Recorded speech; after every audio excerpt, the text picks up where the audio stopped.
Cricket का दुनिया।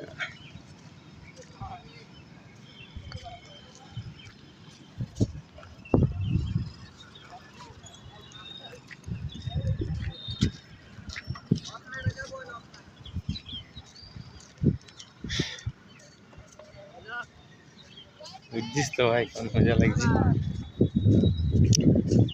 এরকম আমাকে খুশি থাকতে মনে করে। এখন যেটা খুশি আছে কি কারণে আছে সেটা আমি জানি, বাকি না আজকে বহুত ভালো লাগছে এরকম জিন্দগি থাকতে ভাই।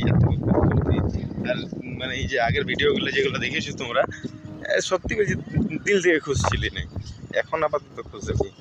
আর আমার একটা দিমাগ এসেছে, ঠিক আছে, মানুষ পয়সার জন্যই মরে বা পয়সার জন্য এত সত্য, আমার একটা বিজনেস দিমাগ এসেছে যে সেটা মানে কি জানো, যদি ছাগল কিনা হয়, বড় বড় ছাগল 50-60 হাজার টাকা দিয়ে যদি কিনা হয়, ওইটাকে যদি বিজনেস করা হয়, ওইটার পেছনে যদি মেহনত করে ধীরে ধীরে ওইটা ই করলে পয়সা কেমন আসবে না? স্টার্ট তো করতে হবে কেন, কি ঠিক বলছি তো ভাই? বিজনেস যে কোনো স্টার্ট করতে হবে, ওইটাই একটা বড় বড় পরিণত হবে। এই দিমাগটা এলো, কিন্তু পরে ডর লেগে যায়, সালা ডুবিয়ে যাবে কেন কি, এটা মাসে মাসে পয়সা। কি বলছো দাদা, তোমরা বলো কিছু, কি করবো তোমাদের উপরে ডিপেন্ড করছে।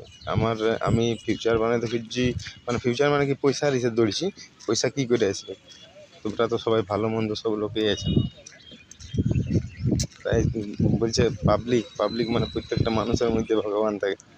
তোমাদেরকে আমি ভগবান হিসাবেই বলছি, কোনটা করলে ভালো হবে প্লিজ সাজেশন দাও।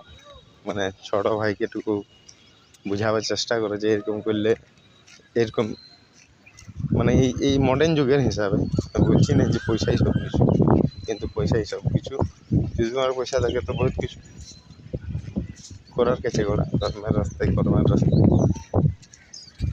রাখছি।